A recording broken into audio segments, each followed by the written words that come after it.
Sam flon na ding châu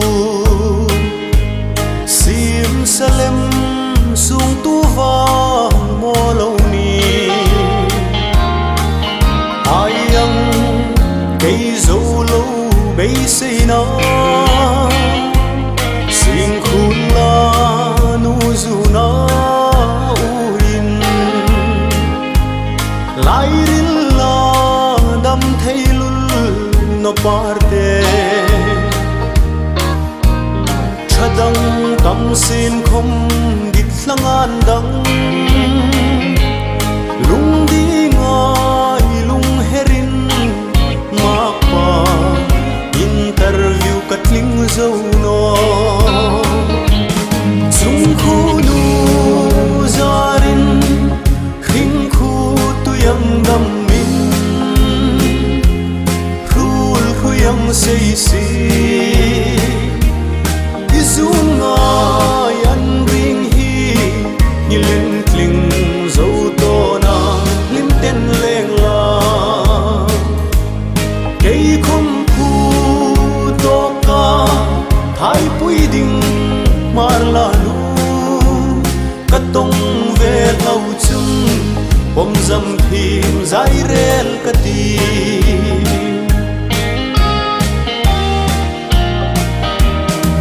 zaleng tin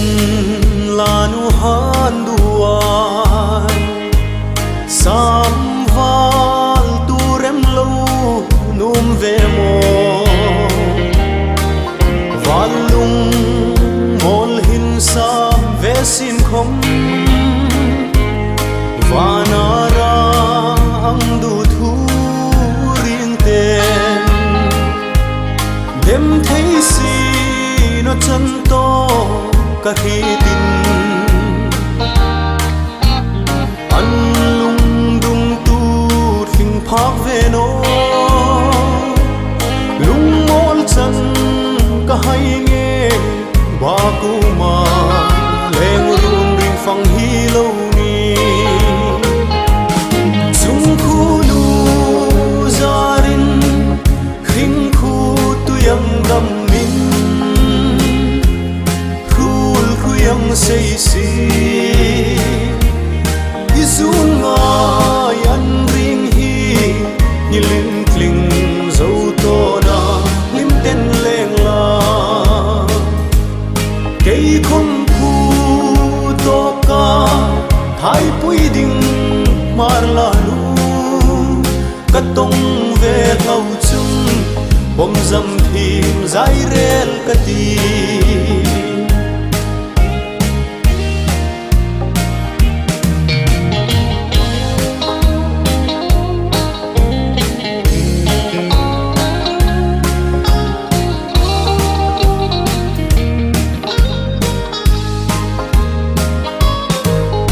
ang sam zwil dun lâu hring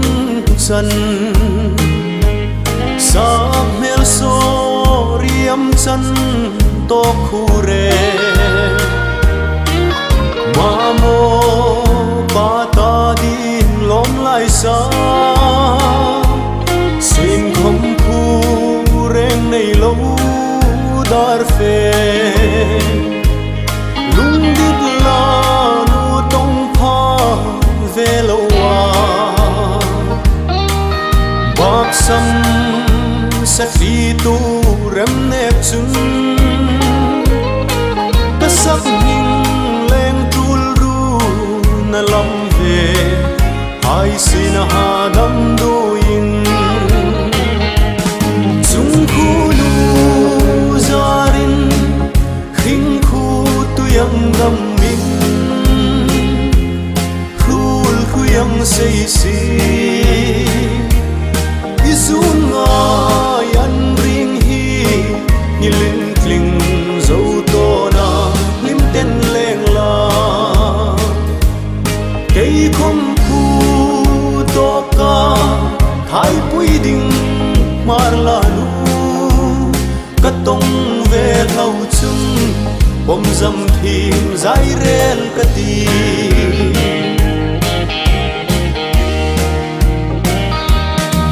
lung dit la nu si lang le tin bi thu bom dai re rem no mo leng na lang hai lo dang sin không lung lai ru kai dang chung ngo zun zir na run pa san tak nge ngai jing si mai thing ho trul nok la kon mang mo an chang thei si lo tra wi nga kin ka bui zo ta chung khu nu zarin khinh khu tu yang dam din khul khu yang sei si izun nga yan ring hi ni lin tling zo to na lim ten leng la cây không khu to ca thái pui ding mar la nu cắt tông về thâu chung bom dâm thìm dai rel ka ti